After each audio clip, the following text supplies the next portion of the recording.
Todos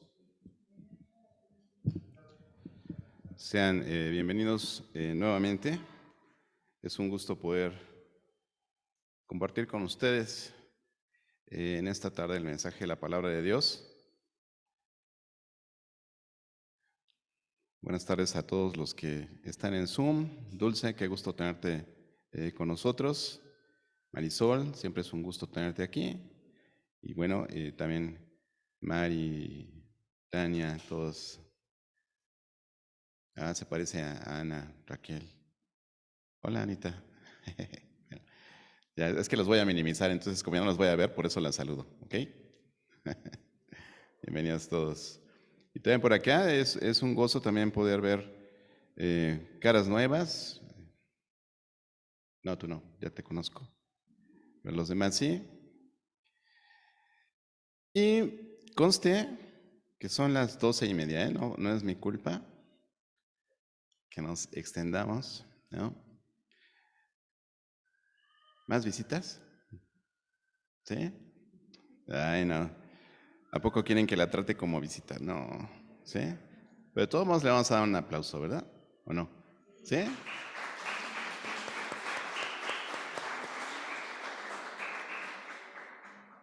¿A qué ves personas que no conoces? ¿Sí?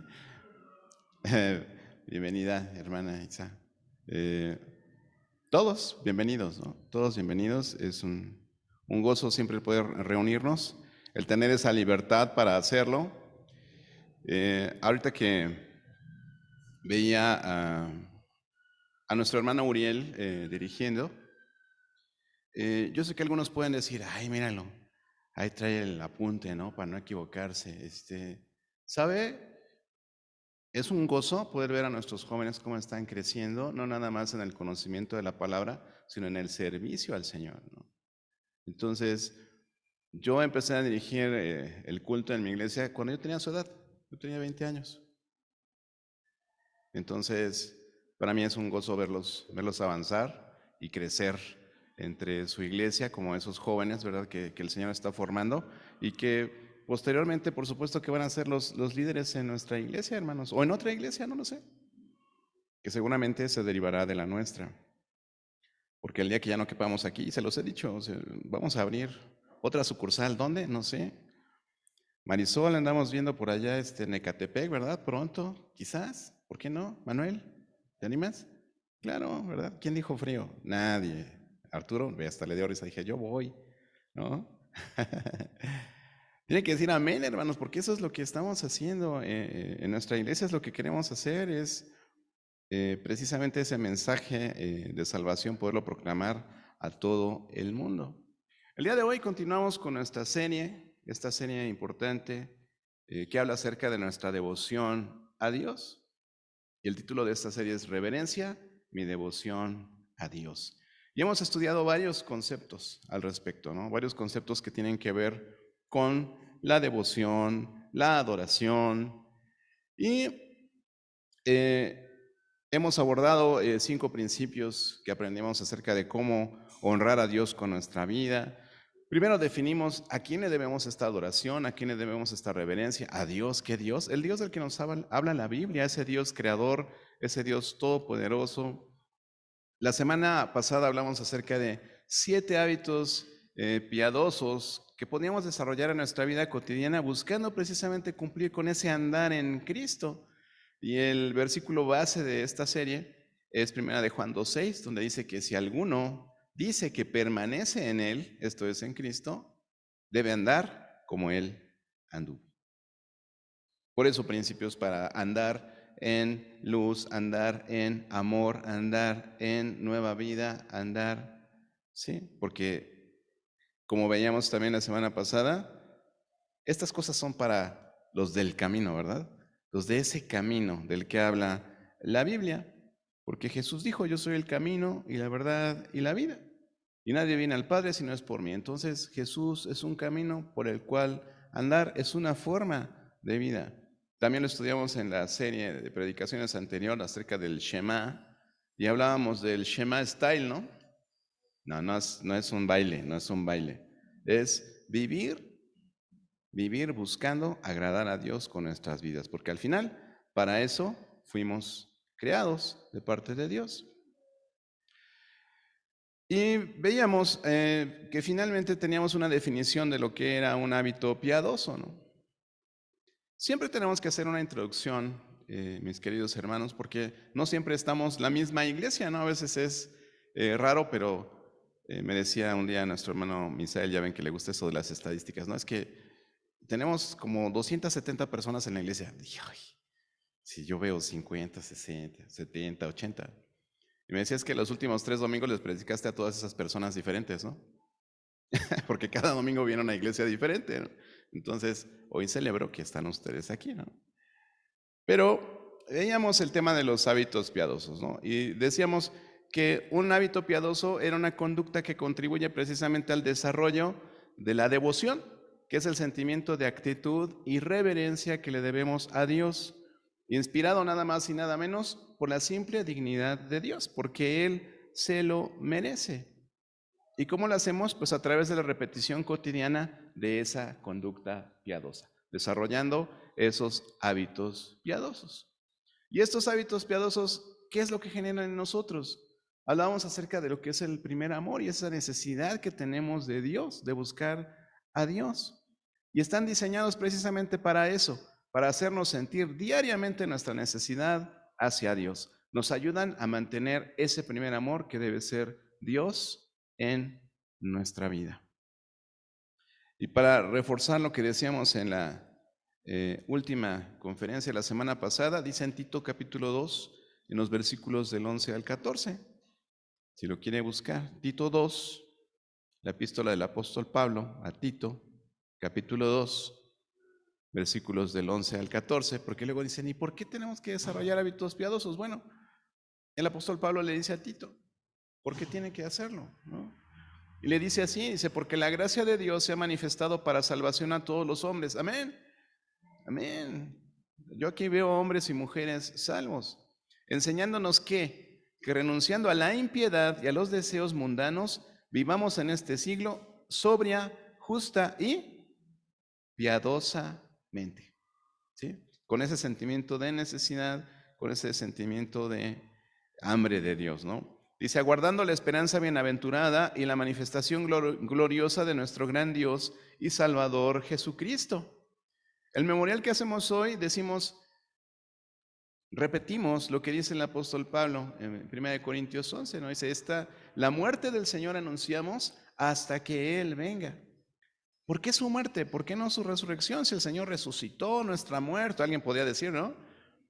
Pero ¿qué trajo para nosotros la muerte del Señor Jesús? Precisamente el ser perdonados y limpios de nuestros pecados. Y eso es lo que nos da el acceso precisamente a la vida eterna. Dice allí, quien se dio a sí mismo por nosotros para redimirnos de toda iniquidad y purificar para sí mismo un pueblo propio, celoso de buenas obras.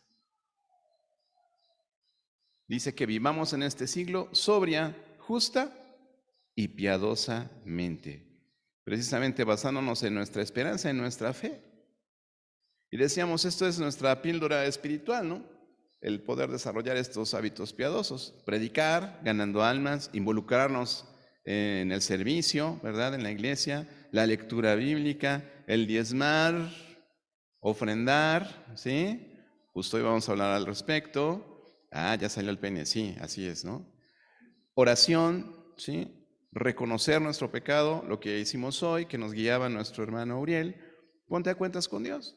Dice ahí en la palabra, examinémonos a nosotros mismos, ¿sí?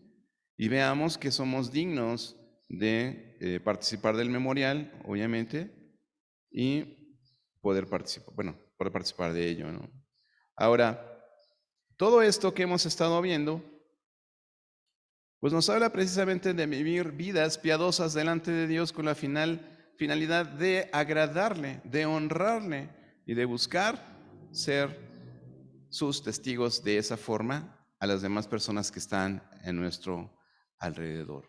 Entonces, seguimos con nuestra serie, estamos hablando todavía de reverencia a Dios, dijimos quién es Dios, dijimos honrando a Dios con mi vida y dijimos también honrando a Dios desarrollando hábitos piadosos. Y el día de hoy nos vamos a adentrar en el tema de honrar a Dios con nuestros bienes. Sí, honrar a Dios con nuestros bienes. Y quédate pensando en eso. ¿Qué son bienes? ¿Cuáles son tus bienes? ¿Qué bienes? ¿Qué bienes si yo rento donde vivo, pastor? Precisamente, ¿de qué bienes estamos hablando?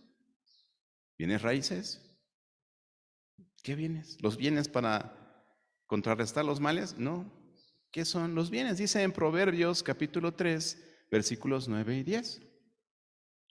Honra a Jehová con tus bienes y con las primicias de todos tus frutos. Y serán llenos tus graneros con abundancia y tus lagares rebosarán de mosto.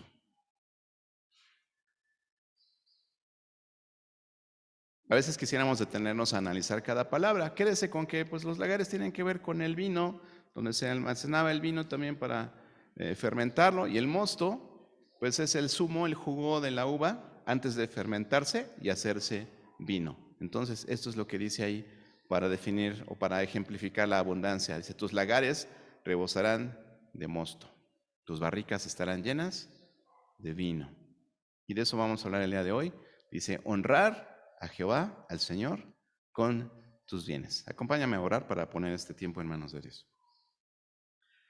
Amado Dios, tú eres el único Dios, tú eres el Dios verdadero, el Dios todopoderoso, el único Dios desde la eternidad y hasta la eternidad.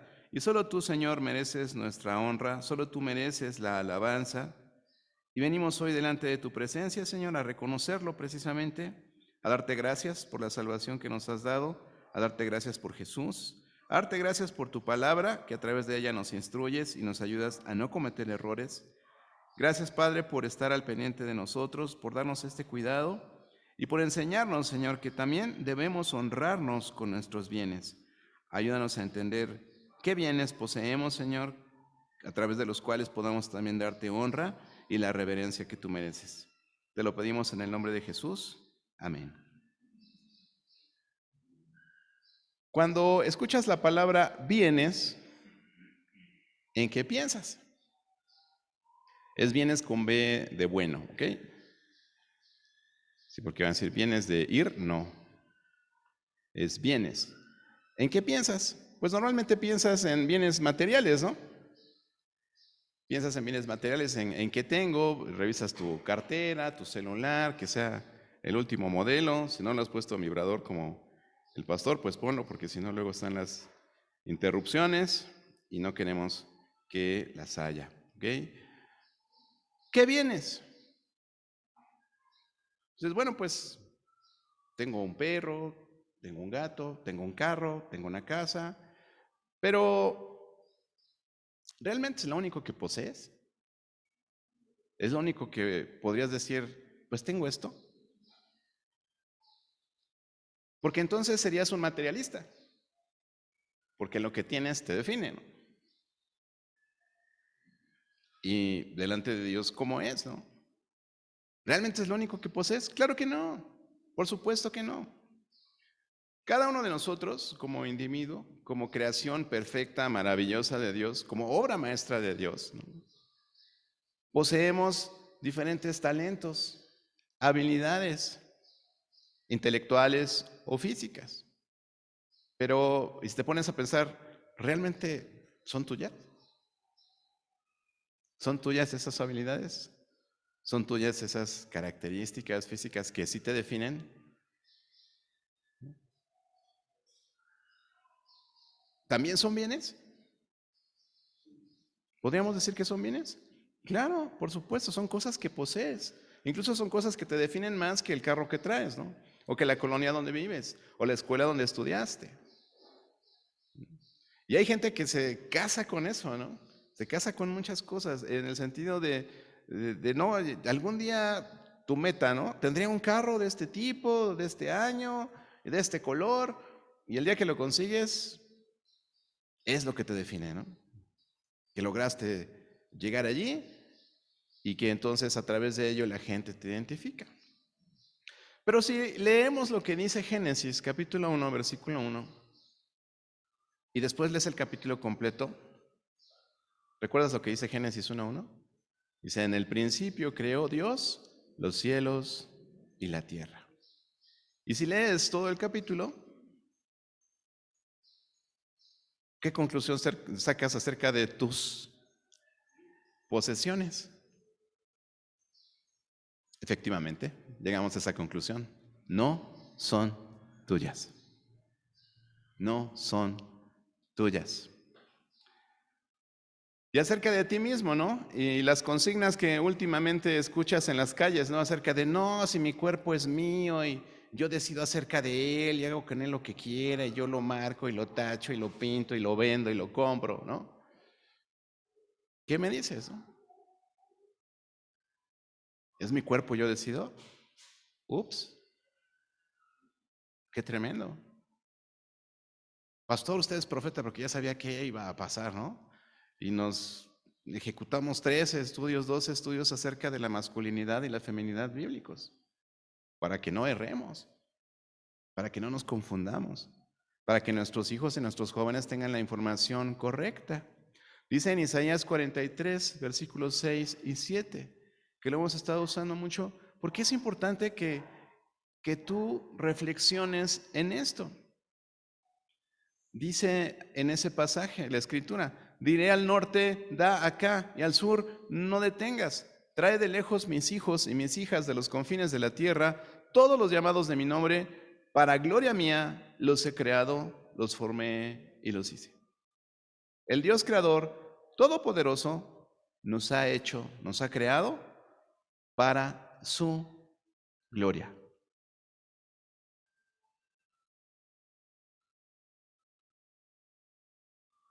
Cantamos de repente, ¿no? Comprado con sangre por Cristo, ¿sí? Con gozo al cielo yo voy.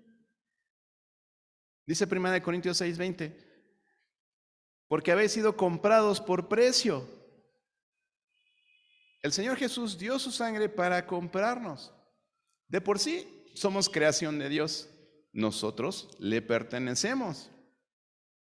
Y después, por decisión, nosotros formamos parte del pueblo de Dios cuando nosotros reconocemos que Cristo pagó por nuestros pecados y ahora nos hace parte del pueblo de Dios. 1 Corintios 6:20, porque habéis sido comprados por precio, dice, glorificad pues a Dios en vuestro cuerpo y en vuestro espíritu, los cuales son de Dios. Tu cuerpo, tu espíritu, tu alma, somos de Dios. Que tú no lo quieras reconocer es otra cosa. Que tú no reconozcas a Dios en tu vida es otra cosa. Es que yo no creo todo lo que dice la Biblia. Creo que deberías creer todo lo que dice, porque dice uno de los pasajes que recién memorizamos, bueno, y algunos lo memorizaron mucho antes, dice que toda la escritura es inspirada por Dios. Inspirada es soplada, dictada, ¿no? Inspirada por Dios. Para nuestra enseñanza, para nuestro perfeccionamiento, para que estemos preparados para toda buena obra que el Señor nos pide que nosotros hagamos. Y eso aprendimos con el grupo de varones, que ser un hombre conforme al corazón de Dios no implica que seamos santos, limpios, puros, blancos. Dice en Hechos acerca de David, que David fue un hombre, no quería decir común y corriente, pero fue un hombre tan pecador como cualquier hombre común y corriente, ¿no? Manos llenas de sangre, adulterio, asesinato, mal padre, todo tenía David, ¿no? Sin embargo, la Biblia da testimonio de él como un hombre conforme al corazón de Dios. Dice, porque él hará todo lo que yo he dicho. Dios busca que tengamos corazones que busquen obedecerle, que busquemos conocer su palabra, conocer a Dios en búsqueda de ¿qué? De guardar sus mandamientos y de esta manera cumplir el propósito para el cual Él nos llamó. Y te estoy dando esta secuencia de pasajes para que tú veas y analices la palabra de Dios y llegues a esa conclusión. Tú no te perteneces, tú no decides sobre tu cuerpo, tú no decides sobre tu espíritu. Deberías preguntarle a Dios qué es lo que tienes que hacer, para qué te sirve, ¿no? Dice en Romanos 12 que tenemos que entregar nuestros cuerpos en sacrificio vivo. Dios no quiere sacrificios muertos ahora. Él quiere un sacrificio vivo, quiere vidas entregadas, quiere vidas consagradas. Por eso esta serie de predicaciones tenemos que andar como Cristo anduvo. Dice en 2 Corintios 5:14, si quieres buscarlo o anotarlo. Dice, porque el amor de Cristo nos constriñe, ¿sí? Pensando esto, que si uno murió por todos, luego todos murieron, y por todos murió, para que los que viven ya no vivan para sí, sino para aquel que murió y resucitó por ellos. El Señor Jesús murió por ti, por tus pecados, y resucitó al tercer día, de acuerdo a lo que dice las Escrituras, por ti, para comprarte, para que ahora ya no vivas para ti, sino que sepas que tienes que vivir para Cristo. Ok, ya entendí, pastor. Con esos versículos está bien, ya no le sigas, porque luego no me da tiempo de apuntarlos. ¿No?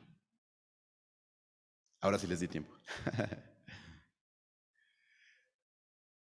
Los dejamos grabados ahí en el YouTube, se les compartimos el enlace para que puedan repasarlo y ahí lo pausan, ¿no? Pero dice el Señor que nuestro cuerpo es de Él, que nuestro espíritu es de Él. Y dice, no seas ignorante, ¿no? Porque dice que nuestro cuerpo es templo del Espíritu Santo, dice, el cual está en vosotros, el cual tenéis de Dios y que no sois vuestros. Lo hace en forma de pregunta el apóstol Pablo, en versículo es 1 Corintios 6:19. Dice, ¿ignoran acaso que sus cuerpos son templo del Espíritu? ¿Que ustedes no son suyos?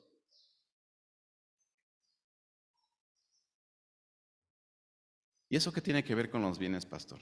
Pues precisamente que ni siquiera tú eres de tu propiedad.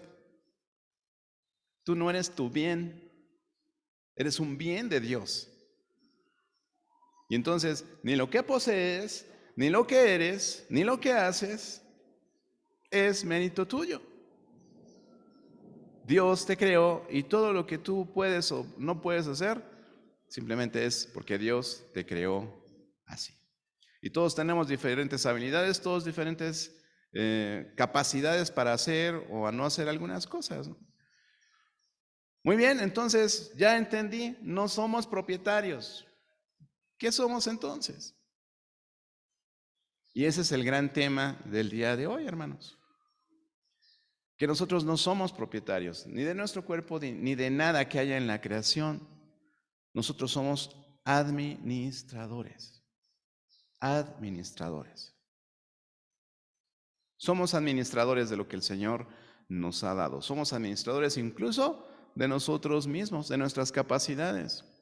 Si contamos como un bien, ¿no? Cuando Dios coloca al primer hombre de nombre Adán, ¿verdad? En el huerto del Edén, le dijo, mira, este es tu huerto. ¿Así le dijo? Para los lectores de la Biblia, yo sé que aquí hay gente que lee la Biblia, ¿no?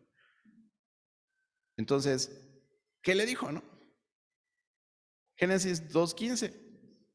Tomó pues Jehová Dios al hombre y lo puso en el huerto de Edén para que lo labrara y lo guardase. Ese día Dios creó el trabajo y le asignó un trabajo a Adán. Dijo, mira, qué bonito huerto hice. Te toca labrarlo y te toca guardarlo, trabajarlo y protegerlo. Nunca él dijo que era de él. Dijo, de los frutos del huerto puedes comer. Es más, tú vas a señorear sobre todos estos animales y las plantas, pero nunca le dijo que fueran de él. Entonces, al día de hoy, siguen siendo propiedad de Dios igual que tú. Pero ¿y ahora qué administramos nosotros? Y quiero hacer referencia a un tema que también ya hemos tratado y habla acerca de las dispensaciones. Dice, ¿pero qué es una dispensación? En la Biblia encontramos diferentes épocas o etapas de tiempo en las que Dios le da al hombre una revelación de parte de él o le da algo para administrar, ¿sí? Es un periodo de tiempo donde el hombre administra esa revelación, esa administración, y después, como regla, prácticamente a través de las dispensaciones que vemos en la Biblia, el hombre falla en su administración, cae, recibe un juicio de parte de Dios, y entonces el Señor en su misericordia siempre da una nueva revelación. Y así Desde el jardín del Edén, después del gobierno humano, después del diluvio, y encontramos 7 dispensaciones, más o menos, si no me falla el número, ¿no? Y así están marcadas en la Biblia. Entonces, nosotros estamos viendo la dispensación de la iglesia, dicen unos de la gracia, ¿no? Pero ¿qué es lo que nos toca administrar a nosotros, como la iglesia de Cristo? ¿Qué nos toca administrar a nosotros como el pueblo de Dios? Porque somos administradores también, somos mayordomos. Y vamos a estudiar un poquito acerca de ello, ¿no? Porque mayordomía, en el griego la palabra mayordomía se lee oikonomía, ¿no? Esa es la transliteración, obviamente si les pongo símbolos griegos, pues no los vamos a poder leer. Pero se lee oikonomía, que es una palabra compuesta. ¿Qué significa? Significa administración de una casa. Y el que administra la casa, ¿cómo le llamamos? Mayordomo, ¿no? Y sobre todo allá en el rancho que ustedes poseen, que está en sus bienes, dicen, ¿no? Tengo mi mayordomo, ¿no? Tengo mi caporal, tengo mi supervisor, tengo mi intendente de mi edificio, tengo... Esos son administradores, ¿ok? Son los oikonomos, ¿ok? Entonces nosotros somos oikonomos de esta dispensación, ¿sí? Pero ¿qué es lo que nosotros administramos? ¿Qué nos toca administrar? ¿Este inmueble? Ahí te hablan, Manuel. Manuel es el responsable. ¿Qué nos toca administrar? ¿Las sillas? No, a mí me toca el sonido, pastor. ¿No? ¿Qué nos toca administrar? Vaya por favor conmigo a Efesios capítulo 3, ahí en su Biblia. Y vamos a leer los versículos del 8 al 11.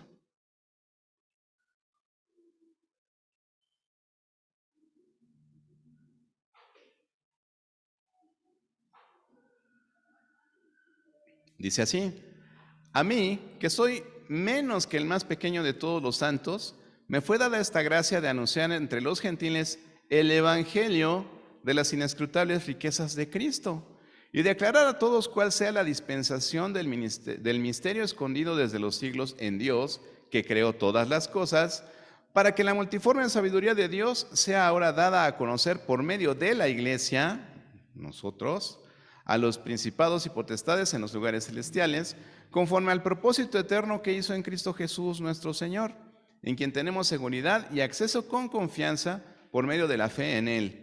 Por lo cual pido que no desmayéis a causa de mis tribulaciones por vosotros, las cuales son vuestra gloria. ¿Cuánta información en un solo pasaje, no? Mucha información. Para empezar, ¿qué es lo que tenemos que administrar? El evangelio, hermanos. Es lo que como iglesia nosotros administramos. Esa es la dispensación en la que estamos. Nosotros administramos el evangelio. Dicen que estamos en la dispensación también del evangelismo mundial. ¿Por qué? Porque precisamente es esta etapa en la que nosotros deberíamos estar compartiendo el evangelio a toda criatura, siendo discípulos de Cristo y cumpliendo con la gran comisión. ¿Sabe? Esta idea de la mayordomía tiene sus raíces en el establecimiento de la esclavitud, ¿sí? Cuando existía la esclavitud, bueno, sabemos que todavía hay esclavitud en algunos lugares, ¿no? El amo lo que hacía era nombrar a un esclavo para que administrara su casa.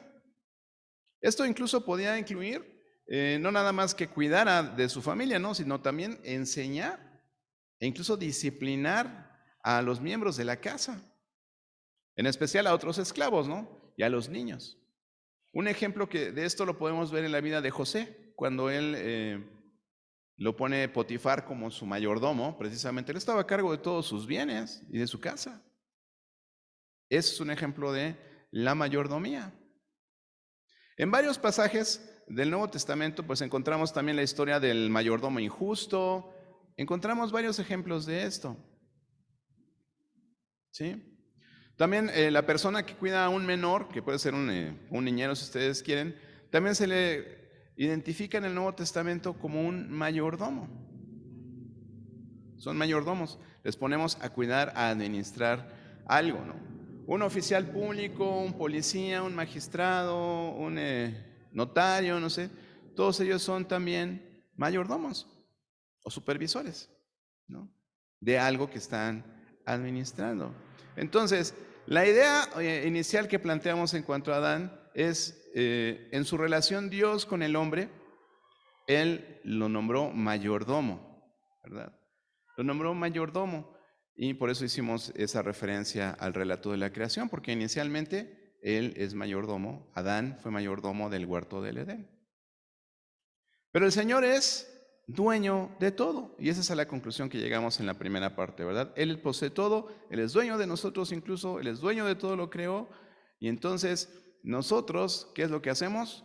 En el estricto más sentido de la mayordomía, nosotros administramos los dones de Dios. Los dones, que no necesariamente son bienes físicos, pueden ser todo lo que ya hablamos, ¿sí? Pero especialmente en esta dispensación de los tiempos, nosotros administramos la predicación del Evangelio, ¿sí? Eso es lo que nos toca a nosotros administrar en este tiempo. Pero no íbamos a hablar del diezmo, no. Tiene usted que entender lo que es la mayordomía, hermanos, porque no se trata del dinero. Ya hablamos de bienes, y los bienes no son necesariamente las cosas materiales en las que usted piensa. Y mucha gente por eso se acerca a esas congregaciones, a esas iglesias donde te dicen que vas a prosperar, que si te acercas a Dios vas a prosperar, que si aceptas a Cristo vas a prosperar, que si diezmas, que si ofrendas, que si dependiendo del billete que tú pongas en el sobre, de ese tamaño va a ser la bendición que tú vas a obtener. Eso no es bíblico. Eso no existe. O sea, Dios no quiere tu dinero, Dios quiere tu obediencia. Eso es lo que Dios demanda de ti. La mayordomía es así de amplia, ¿no? Incluye a todos los cristianos e incluye todos los dones de parte de Dios. Todos los dones de parte de Dios. Ve a ver lo que dice en Primera de Pedro capítulo 4. Vamos a ver versículo 10 y versículo 11. Primera de Pedro capítulo 4, versículo 10 y 11. Dice la Escritura, dice, cada uno, según el don que ha recibido, ministrelo a los otros. ¿Qué don? ¿Qué don dice ahí? Tus utilidades, tu aguinaldo, no, ¿verdad? Según el don que haya recibido, dice, ministrelo a otros como buenos administradores de la multiforme gracia de Dios. O sea, la gracia de Dios se manifiesta a nosotros de diferentes formas, no nada más en el aspecto material. Dice, si alguno habla, hable conforme a las palabras de Dios. Si alguno ministra, ministre conforme al poder que Dios da, para que en todo sea Dios glorificado por Jesucristo, a quien pertenecen la gloria y el imperio por los siglos de los siglos. Amén.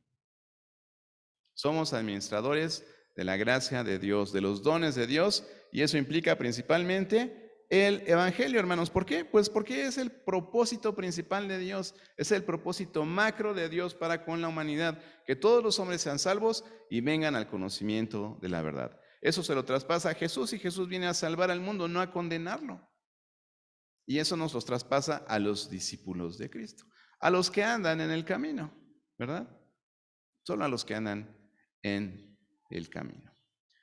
Bien, el énfasis moderno de la mayordomía, escribe un hermano que se llama Fred Fisher, ¿no? ¿Por qué es importante saber esto? Dice, el énfasis moderno en la mayordomía de las posesiones, aunque es cierta, puede tender a oscurecer el hecho de que la mayordomía principal del cristiano es la del Evangelio, incluyendo toda la vida, al igual que su dinero. Ya sé, lo dije bajito, ¿verdad? Se lo voy a leer otra vez, es lo que dice este hermano Fisher. Dice, el énfasis moderno en la mayordomía de las posesiones, aunque es cierta, puede tender a oscurecer el hecho de que la mayordomía principal del cristiano es la del Evangelio, incluyendo toda la vida, al igual que su dinero. Ya no lo dije bajito, ¿sí? Es todo, hermanos, es todo, ¿sí? Y como conclusión de esta parte, todo lo que hemos estado hablando en las últimas semanas, hermanos, tiene que ver con mayordomía. ¿Por qué? Porque el objeto de nuestra fe, el objeto de nuestra existencia es la administración del Evangelio. ¿Por qué debemos andar dignamente? Todo lo que hemos estado viendo. ¿Por qué tenemos que andar dignamente honrando a Dios con nuestra forma de vivir? ¿Por qué tenemos que desarrollar hábitos piadosos que glorifiquen a Dios y que nos acerquen a Él? ¿Por qué? Yo sé que se lo han preguntado, ¿por qué? ¿Por qué? ¿Por qué? Todas estas semanas, ¿no? Pues porque a través de ello, mis queridos hermanos, es como nosotros podemos impactar al mundo con el poder del Evangelio, porque si ustedes lo ven, que anda, ¿cómo dijimos que andábamos? ¿Sí? Que andábamos en unidad, que andábamos en vida nueva, que andábamos en amor, que andábamos, todo ese andar. Si el mundo te ve que andas así, va a decir que eres un bicho raro, por supuesto. Pero Jesús decía, no se asombren, si a mí me rechazaron, a ustedes también los van a rechazar. Y Él es nuestro camino, Él es nuestra meta a seguir en cuanto a cualidades de carácter. Nosotros deberíamos parecernos cada vez más a Cristo. Bueno, ¿y entonces qué con el dinero? El dinero es un bien más de los que posees, ¿sí? Y me vas a decir, bueno, entonces ahora sí ya salió el peine, finalmente ya salió después de todas estas series que hemos predicado, ya salió el peine, ¿no? Precisamente es una de las cosas que más mal informados estamos como creyentes, es una de las cosas que más hacen que la gente sea curada del evangelio, por así decirlo, vacunada contra el evangelio, y por eso no van a las iglesias evangélicas. Pero a las otras iglesias que van, digo, el hecho de que pongan su dinero en una alcancía y no lo pongan en un sobre, pues es equivalente, ¿no? O el hecho de que hagas una transferencia. Bueno, hay iglesias cristianas, ¿no? Que el día de hoy, pues ya ni siquiera le dicen ofrenda, ¿no? Deja del diezmo. Ya no dicen diezmo, ya no dicen ofrenda, ahora son donaciones. Porque ya no son iglesias, porque ya son corporativos, porque ya son empresas, porque ya tienen otros intereses, porque ahí es donde nosotros notamos realmente cuál es el interés de una iglesia. Ya sé que viste la alcancía gris que está allí y te preguntas cada domingo, ¿no? ¿Y para qué sirve esa alcancía, no? Porque si la has visto, tiene una ranura, ¿no? Tiene una ranura. Y sí, ahí cabe un sobre de los amarillos que te damos para la ofrenda, ¿no? Pero, ¿qué es lo que dice la Biblia acerca del diezmo y qué es lo que dice la Biblia acerca de la ofrenda? ¿Por qué tenemos que ofrendar? ¿Por qué tenemos que diezmar? Tenemos que diezmar, tenemos que ofrendar.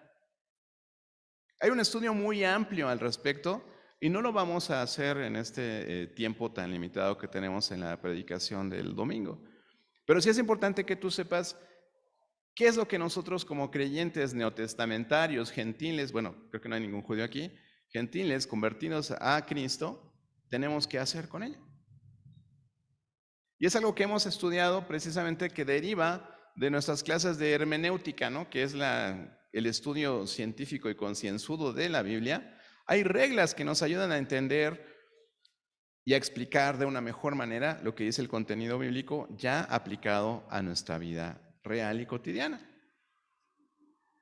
Y una de esas reglas habla precisamente acerca del grupo de personas al cual está dirigida la Escritura. Y la Escritura está dirigida a 3 grupos diferentes de personas. El primer grupo es su pueblo terrenal escogido, que es Israel, que son los hebreos. Es el primer grupo. El segundo grupo es a los gentiles. Entiéndase por gentil todo aquel que no es hebreo de nacimiento. ¿Sí? Todos los gentiles. Y el tercer grupo de personas es el pueblo de Dios, donde no hay judío, donde no hay griego, donde no hay mujer, donde no hay hombre, sino que todos somos iguales delante de Dios y por decisión nosotros aceptamos a Cristo en nuestro corazón para pasar a formar parte del pueblo de Dios. Entonces, ¿qué pasa con el diezmo? Dios dispuso a su pueblo terrenal, esto es a Israel, ¿sí?, que una de las tribus, de las 12 tribus de Israel, no vamos a abundar en eso, para eso estaban los estudios bíblicos, pero hay 12 tribus de Israel, que es el pueblo escogido de Dios, pero había una tribu, la tribu de Leví, era uno de los hijos de Israel, no podía tener propiedades. Y por esta razón le ordenó al resto de la nación, o sea, a las otras 11 tribus, que sustentaran a esta tribu con el 10% de sus ingresos. ¿Para qué? Para que los sacerdotes levitas pudieran dedicarse al servicio del tabernáculo. Sí, la tribu de Leví era la tribu de los sacerdotes. Y esta labor la tenían que llevar a cabo durante 25 años y después de los 50 se tenían que retirar, ¿no? O sea, estaba bueno el plan de jubilación, ¿no?, de los levitas, estaba bueno. No tiene nada que ver con la norma hasta 40 ni nada de eso, ¿no? Y dice en Números 18:24, ahí es donde dice esto, ¿no? Dice, porque a los levitas he dado por heredad los diezmos de los hijos de Israel, que ofrecerán a Jehová en ofrenda, por lo cual les he dicho, entre los hijos de Israel no poseerán heredad. El diezmo fue definido bajo la ley de Moisés para el pueblo de Israel, para un propósito específico. Y saben, el diezmo era normalmente en especie. Sí había dinero, sí había dinero en la antigüedad. Incluso ahí leemos acerca de Abraham, él pagó por ahí una propiedad, la pagó con dinero. Había denarios, había plata, había oro, sí había cosas con qué hacer, intercambios a manera de dinero, ¿ok? Porque el dinero finalmente es un objeto que representa un valor, simplemente, ¿sí? Entonces, el diezmo aplica para eso. Pero pastor, usted luego habla de los diezmos y las ofrendas. Bueno, lo que nos corresponde como creyentes neotestamentarios, gentiles, convertidos al Evangelio de Cristo es ofrendar. Y si usted decide ofrendar el 10%, eso es un diezmo, es la 10ª parte. Yo en lo personal busco ofrendar el diezmo, ¿no? La 10ª parte de mis ingresos, ¿no? Si usted ofrenda el 5, el 13, lo que Dios puso en su corazón esta semana, que es lo que vamos a hablar precisamente a continuación, ¿qué es lo que pasa, no? Entonces, ese pasaje que a veces mal usamos, y yo, bueno, se los he comentado a mis hermanos que también dirigen el culto, no usar el pasaje de Malaquías, precisamente ¿por qué? Porque es un pasaje que está destinado al pueblo de Israel, hermanos. Es un pasaje que está destinado al pueblo de Israel y habla acerca de ello. Vamos a leerlo rápidamente solamente para hacerles unas observaciones. ¿Sí?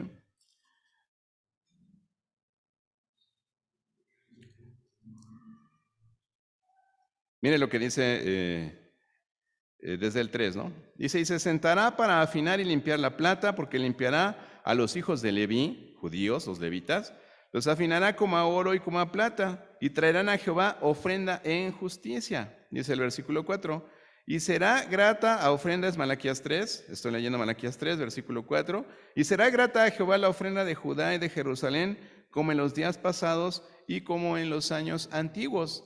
Ofrenda de Judá y Jerusalén, ¿qué son? Judíos, ¿verdad? Son hebreos. Luego dice, y vendré a vosotros para juicio y seré pronto testigo para los hechiceros y adúlteros, contra los que juran mentira y los que defraudan en su salario al jornalero, a la viuda y al huérfano, y a los que hacen injusticia al extranjero, no teniendo temor de mí, dice Jehová de los ejércitos. Y en el 6 dice, porque yo Jehová no cambio. Por esto, hijos de Jacob, no habéis sido consumidos. ¿Quiénes son los hijos de Jacob? Los hebreos, ¿verdad? Los judíos, ¿sí? Entonces, hijos de Jacob. Los cristianos no somos hijos de Jacob. Por más que digas que eres judío adoptivo, no lo eres. El pueblo de Dios está integrado de atizapenses, de catepenses, de lomaslindenses, de jardinesenses, de Atizapán, hasta de Vallejo, ¿no? De la raza, de por allá. Ceilán también, sí, perdón, no quiero discriminar a nadie, ¿no? Todos, ¿no? Todos somos traídos de diferentes puntos, leíamos en Isaías, ¿no? Mis hijos, mis hijas, dice, de todos lados los toma. Entonces, no está hablando al pueblo de Dios. Vea lo que dice el 7. Después de los días de vuestros padres os habéis apartado de mis leyes. ¿A quién está hablando? Pues de los hebreos. Y no las guardasteis. Volveos a mí y yo me volveré a vosotros, ha dicho Jehová de los ejércitos. Mas dijisteis, ¿en qué hemos de volvernos? Dice, os habéis apartado de mis leyes. ¿Cuáles leyes? Las entregadas a Moisés, ¿no? Ve lo que dice el 8. ¿Robará el hombre a Dios? Pues en vosotros me habéis robado. Y dijisteis, ¿en qué te hemos robado? Dicen vuestros diezmos y ofrendas. Diezmos y ofrendas, pueblo de Israel.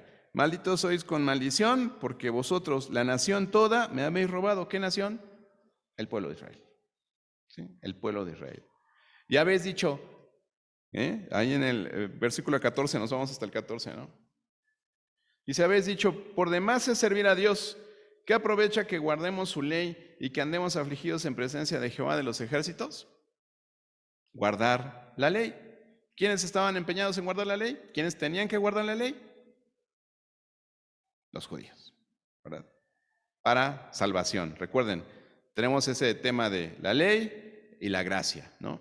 Esto no es que la ley esté abrogada, pero para ellos su salvación tenía que ser guardando la ley, ¿sí? Era por obras. Y eso ha cambiado no en el plan de Dios, sino en la manera de que los hombres buscaban acercarse a Dios, ¿no? Entonces, esto lo está diciendo a los que guardaban su ley, a los hijos de Jacob, a la nación de Israel, no a la iglesia de Cristo. Si usted consulta una concordancia, va a comprobar fácilmente que todas las veces que se menciona el diezmo, se hace mención al pueblo de Israel. No a una iglesia no testamentaria, no a las iglesias a las que escribe Pablo, no. Y entonces, si el diezmo no es para la iglesia, ¿cómo se financia? Y eso usted lo debe entender hoy.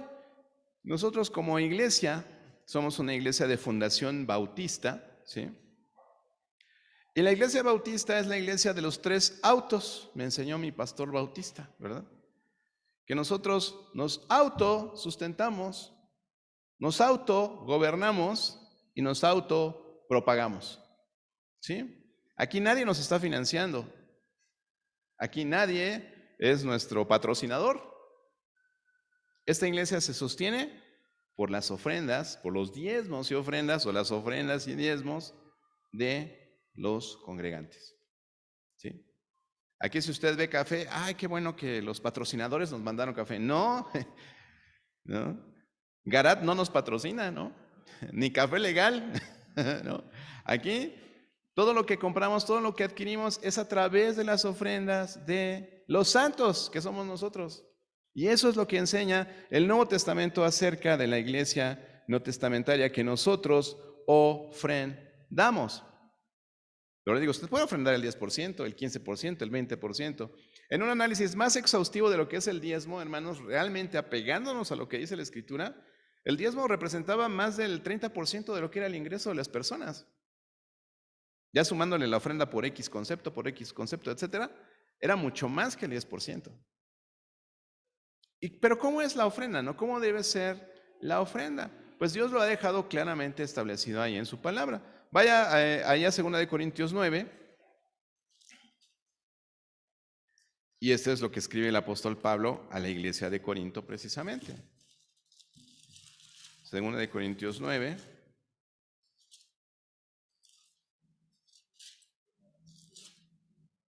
¿Sí?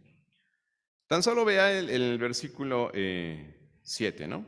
Dice, cada uno dé como propuso en su corazón, no con tristeza ni por necesidad, porque Dios ama al dador alegre. Cada uno dé como propuso en su corazón. Aquí la parte importante es, Dios ama al dador alegre. Dios ama al dador alegre, porque es lo único que le han enseñado y porque los que no escudriñan las Escrituras no saben hablar más acerca de la ofrenda.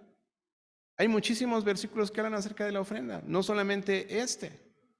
Y solamente decimos eso, ¿no? Pero ¿cuál es la voluntad de Dios, no?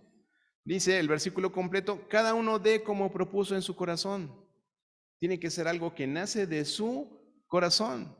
La iglesia no le impone a nadie una cuota, una tarifa, hermanos. Y eso es lo que mucho critican los de afuera de esta puerta, ¿sí?, a los cristianos evangélicos. No, es que llegas y lo primero que te piden es el diezmo. Mentira.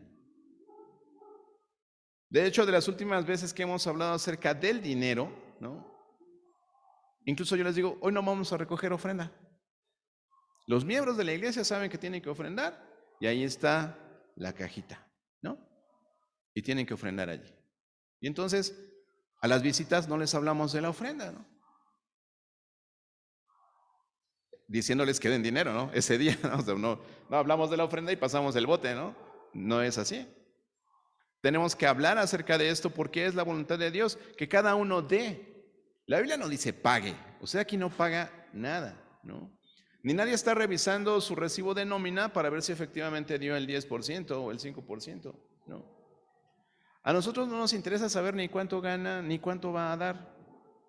Sí nos interesa tener un presupuesto y saber cómo vamos a poder sufragar los gastos de esta propiedad, cómo vamos a poder seguir aportando a las misiones donde hay personas que han decidido ir a otro país a predicar el evangelio. Y ese es el propósito, porque ya les dije durante media hora que eso es lo que nosotros estamos administrando en este tiempo.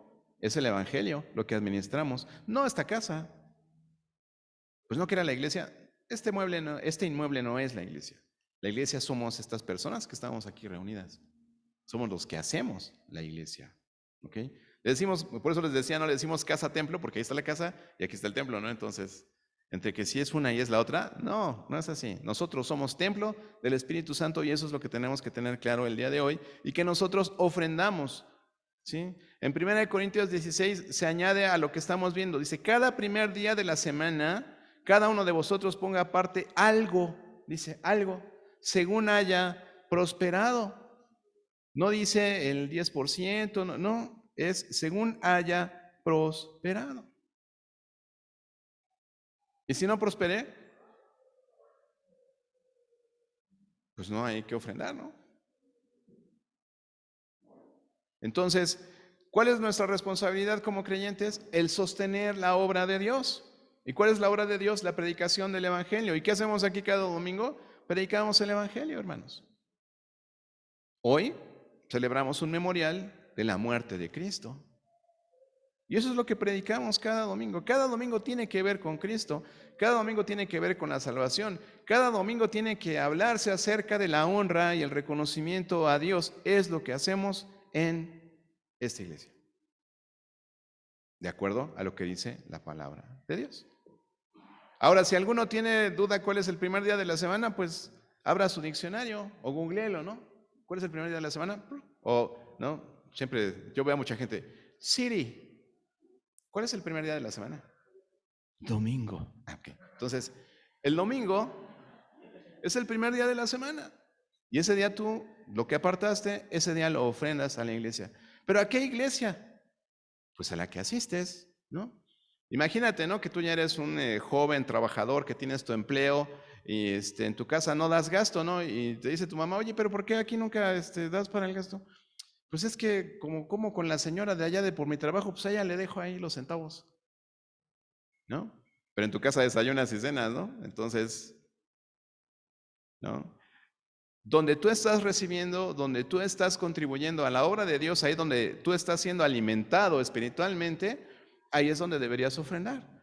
Eso no te limita a que ofrendes en otro lado. Por supuesto que puedes ofrendar a una persona que tiene necesidad en la calle, a un familiar, enviar una ofrenda a las misiones más remotas que te puedas imaginar, porque tienes un contacto al que le puedes bendecir de esa forma. Por supuesto que puedes hacerlo. ¿Sí? Pero en este caso, debería haber una prioridad sobre tu iglesia local, porque aquí es donde tú estás contribuyendo precisamente a extender el reino de Dios. Y si no lo estás haciendo, bienvenido. ¿Ok? Este es el lugar donde tienes que hacerlo. Entonces, el creyente ahora en la gracia de Cristo, nosotros no tenemos que pagar, nosotros tenemos que dar. Y sin esperar recibir nada a cambio. ¿Por qué? Porque ya lo recibimos todo, hermanos. Porque todo lo que recibimos, todos los dones de Dios, ya los recibimos. Ya los recibiste. Y yo creo que aquí, si no tienes trabajo, bueno, yo sé que el Señor te va a bendecir con uno si tú le buscas de corazón, porque Él dice que si tú buscas el reino de Dios y su justicia, todas estas cosas, hablando de tus necesidades básicas, el Señor te las va a suplir. Y esa es una promesa de Dios para ti. No te estoy diciendo que vas a prosperar y que vas a ganar $1,000,000, no. El Señor se va a ocupar de tus necesidades básicas, el vestido, la comida, ¿ok? Entonces, eso es. Pero nosotros, lo que el Señor demanda de nosotros como iglesia es, bueno, como creyentes neotestamentarios, es ofrendar para la expansión del reino de Dios. Y sabe, yo aquí veo a puras personas ricas. No, pastor, si yo soy bien pobre, ¿no? Yo veo que vistes, yo no te veo desnutrido como yo. No, no me veo desnutrido. Pero yo sé que tienes que comer, sé que tienes que vestir, sé que tienes un lugar donde vives. Incluso algunos gozan de poder tener un automóvil, ¿sí? Gozas de tener un trabajo, gozas de poder abrir tu alacena y encontrar algo que comer. Abrir tu closet, tu ropero o el gancho en donde cuelgas tu ropa, hay algo que ponerte, ¿no? Entonces, yo veo gente rica aquí. Y si crees que eres pobre, compárate realmente con los que no tienen nada. ¿Sí? Debemos buscar ser más agradecidos con Dios por lo que tenemos que por lo que no tenemos. Y este es un consejo para ustedes ricos. Vean lo que dice en 1 Timoteo 6, versículos 17 al 19.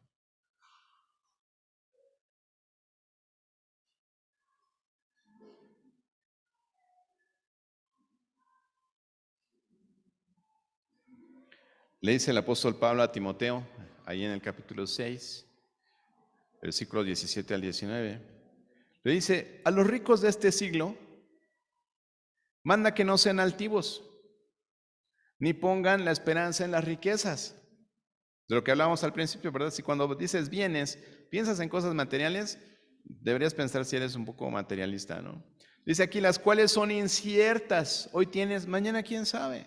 Y de hecho, el día que mueras, como dice Eclesiastés, así como las bestias del campo, el día que te mueras no te vas a llevar nada. Nada, nada. Dice ahí, que no pongan su esperanza en las riquezas, las cuales son inciertas, sino en el Dios vivo, que nos da todas las cosas en abundancia para que las disfrutemos. Que hagan bien, que sean ricos en buenas obras, que sean dadivosos, que sean generosos, atesorando para sí buen fundamento para lo porvenir, que echen mano de la vida eterna. ¿Tienes la vida eterna? Eres rico además. Y dice aquí el Señor, tienes que ser dadivoso, generoso. Si tú lees el fruto del Espíritu Santo, que es amor, gozo, paz, paciencia, benignidad, bondad, fe, mansedumbre y templanza. Benignidad y bondad tienen que ver con la generosidad y ocuparte de las necesidades de otros. Eso es el corazón de una persona que tiene a Cristo en su vida. Y la iglesia, quítate la idea que la iglesia es un negocio. No es un negocio. Sí es el negocio de Dios, es el asunto de Dios, pero no es un negocio. Entonces, el día que ves que el pastor prospera sobremanera porque el número de miembros creció y las ofrendas crecieron, quizás estés en el lugar equivocado. ¿Por qué? Porque aquí no buscamos eso. No buscamos eso. Esto no es un negocio para que prospere alguien o alguienes, sino para que el evangelio sea prosperado y sea predicado en muchos lugares. Ve lo que dice cuando encontramos ahí en Juan capítulo 2, versículos 13 al 16, ya para terminar.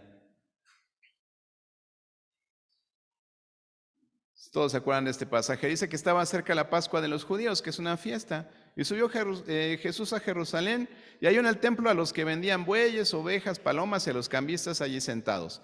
Y haciendo un azote de cuerdas, echó fuera del templo a todos y las ovejas y los bueyes y esparció las monedas de los cambistas y volcó las mesas. Y dijo a los que vendían palomas, quitad de aquí esto y no hagáis de la casa de mi padre casa de mercado. Aquí no es el negocio de nadie. Buscamos hacer el negocio de Dios, que es expandir el evangelio, y no es responsabilidad del Señor que está aquí al frente, es responsabilidad de cada hijo de Dios. Todos contribuimos con nuestra asistencia, con las diferentes áreas de servicio, con tus ofrendas. Sí, porque esta casa, ¿qué creen? Que paga luz, agua. Gracias a Dios, ¿sabe? No tengo el nombre de las personas a las cuales debemos la ofrenda, no digo que la debamos porque se la tenemos que pagar, sino debemos agradecerles por ello, pero es un matrimonio americano que un día dijeron, oye, pues nos sobra una propiedad, ¿no? Y a la más vieja usanza de la iglesia del primer siglo, dijeron, voy a vender mi propiedad y la ofrendo para que en la iglesia bíblica bautista misionera de Tlalnepantla, que es esta, ese es el nombre oficial, tenga una propiedad. Nosotros no pagamos un peso por esta propiedad, aunque usted no lo crea. Gracias a Dios, gracias a esa familia de ancianos que entendieron que tenían que dar de un corazón alegre y dispuesto, dadivoso, generoso, y no des lo que te sobra, ¿no? Luego me preguntan, oye, pero ¿y cómo calculo mi diezmo, no? O sea, si gano 100 pesos y me descuentan del IMSS y me descuentan del ISR, ¿no? Y luego tengo que pagar mi casa y tengo que pagar mi carro, sí, de 100 pesos, así como la Bartola, ¿no? Los 2 pesos le alcanzaban para todo, así. Bueno, es un chiste viejo del cine de oro, ¿verdad? Pero, mira, de lo que te llega a ti bruto, a tu cuenta de banco o en tu sobre amarillo, es de bendición que tú desde ahí apartes lo que vas a ofrendarle a Dios. No ofrendes lo que te sobra, porque eso no es de un corazón dispuesto y generoso. Eso es de, bueno, Señor, pues ya pagué el carro, ya pagué la escuela, ya pagué. Nos quedaron 10 pesos, Señor. Entonces ahí te voy a dar tu diezmo, 1 peso. Va, listo. ¿No? No es así. Tú analiza tu corazón, analiza cómo estás con Dios en ese sentido, pero todo lo que tienes se lo debes a Dios. Todo lo que eres se lo debes a Dios. Y si tú quieres contribuir para la expansión del reino de Dios, mira, hay folletos ahí para que tú te los puedas llevar. No sé por qué no estaban allí, pero están los folletos que hablan del Evangelio y que hablan de cómo puedes llevar a una persona a entender la salvación. Y ocúpate de eso, ¿sí? Y sabes, yo aquí a ninguno le he cobrado renta de himnario, ¿sí? ¿Les cobramos los folletos, Manuel? No, ¿verdad? ¿Y ustedes creen que a nosotros no nos costaron? Todo cuesta, hermanos. ¿Sí? Estas sillas en las que estás sentado, gloria a Dios, porque un día yo le puse el reto a la iglesia, ¿no? Éramos menos de 50 y dijimos, o como 50, pone, ¿no? Dije, hermanos, para el año que viene vamos a hacer 100. Amén, dijeron todos, ¿no? Bueno, entonces vamos a comprar una silla cada uno, ¿no? ¿no?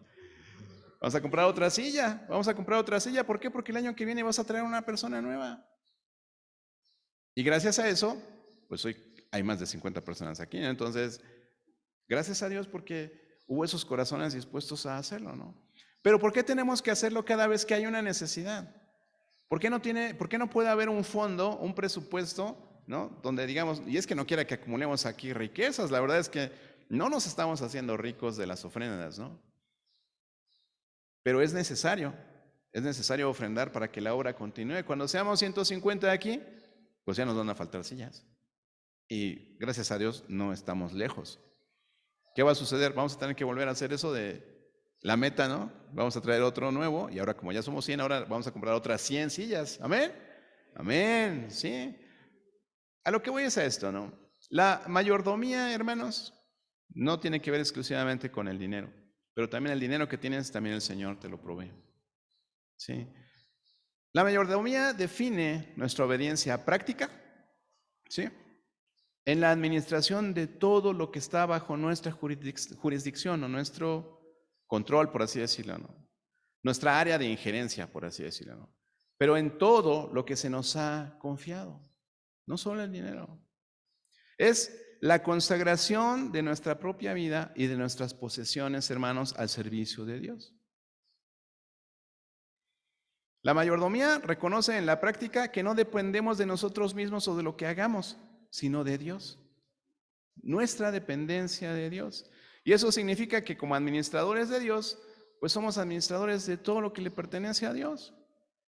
¿Y esto a qué nos lleva? Pues a estar permanentemente bajo su autoridad mientras administramos sus asuntos o, traduciéndolo, mientras estamos bajo su voluntad, que también ya hablamos al respecto.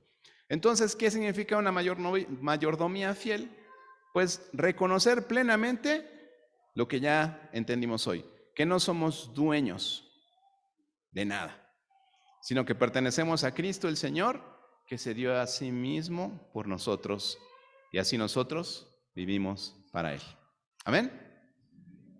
Bueno, pues vamos a ponernos de pie y vamos a orar.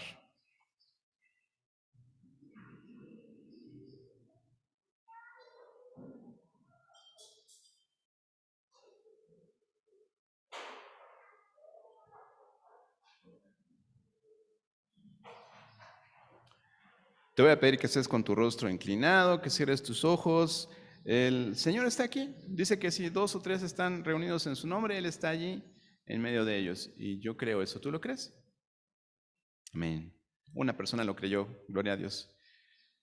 Vamos a orar, hermanos. Vamos a orar.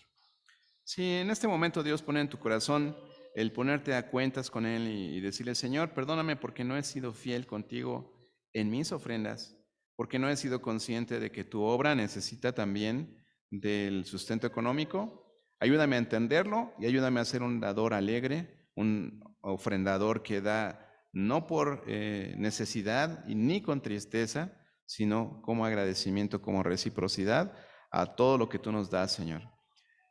Yo te pido que tú en este momento, pues te pongas a cuentas con Dios, que tú le digas al Señor, Señor, ayúdame a entender este tema, ayúdame a entender la mayordomía y ayúdame a ser un buen administrador de todo lo que me das.